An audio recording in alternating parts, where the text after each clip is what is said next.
4분기에 있어서 미국 대선 앞서서 잠시 말씀드렸던 것처럼 대선 후보자들의 미국 대통령 후보가 선거가 있습니다. 이와 관련돼서 4분기 시장에서 우리가 살펴볼 만한 주요 이벤트들이나 시장의 변수들이 있을까요?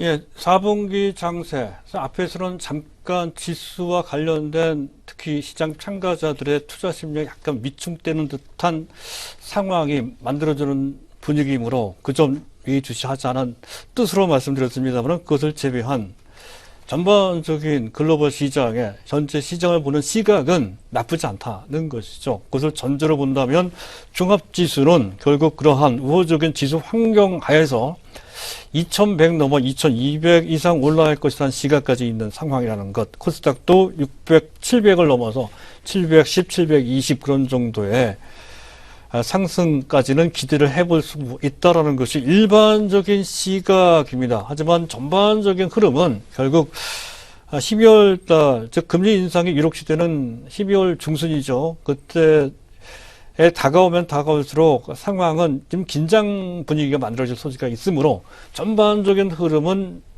10월 초 중반까지는 강했다가 10월 후반부터 조금씩 약해지면서 결국 후반으로 조정을 받는 그런 장세가 될 것이다. 정강후약의 상황이 전개될 것이다. 이렇게 보면서도 전체적으로는 낙관적인 시각을 갖고 있습니다. 하지만 상황에 대해서 낙관적으로 본다고 하더라도 몇 가지 변수, 지수 조정도 얕은 조정이라면 문제가 안 됩니다. 깊은 조정이 나올 소지도 없지 않아 있거든요. 그런 것을 대비하기 위해서 우리가 현재 우리 시장, 전 세계 시장도 마찬가지입니다.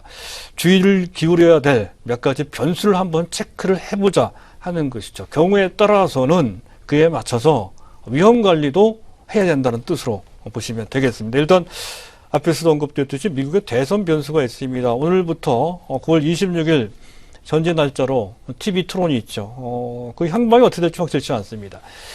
트럼프 대선 후보가 만약에 유력시 되는 상황이라고 한다면 그 양반은 금리, 저금리에 대해서 아주 강한 부정적인 입장을 취하는 상태입니다.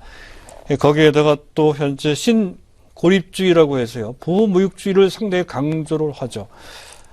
이런 상태라고 한다면 반시장적입니다. 한 지수에 상당한 악재로 작용될 소지가 있다는 것이죠. 그와 관련된 변수가 있을 수 있다는 것이고요. 또 앞에서도 말씀드렸습니다. 9월 28일 내일 모레 현재 날짜 9월 28일입니다. 알제리에서의 현재 지금 산유국 및 비산유국 간에 현재 산유량 동결과 관련된 합의가 현재 회담 형식으로 진행이 된다는 건데요. 그게 그렇게 만만치 않다는 것이죠.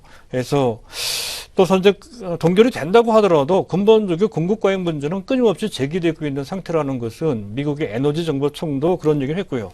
모건 스탠리도 그런 얘기를 했어요. 그래서 그 전망이 만만치가 않습니다. 그래서 그와 관련된 변수가 최근까지와는 다르게 지난 주말처럼 또 오늘 우리 시장처럼 악재로 또 조정의 빌미가 될 수 있다는 것을 현재 배제하지 못한다는 것이고, 또한 3분기 실적 전망 또한 원래는 긍정적으로 봤던 건데요. 삼성전자 현재 갤럭시 노트7의 리콜 문제로부터 시작해서 적어도 삼성전자 하나만, 한 종목, 한 업체만 해도 최소 5천억 내지 많게 1조 2천억 정도의 감익이 현재 영업이익이 감해질 것이라는 전망이 나오고 있는 상태, 인정까지 고려해서 본다면 전반적으로 우호적이었던 3분기 실적 전망이 시간이 갈수록 약간 자신이 없어하는 하향 조정되는 듯한 분위기 또한 조정의 빌미로 작용될 수 있다는 것도 또한 그렇고요.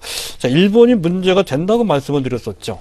현재 수익률 곡선을 조작한다. 장단기, 장기국제, 단기금리, 단기 국채 금리를 조작해서 완화책을 유지한다는 새로운 정책을 내놨다는 건데, 일반적인 정책과는 좀 반하는 오퍼레이션 트위스트라고 말씀드린 바 있었는데요.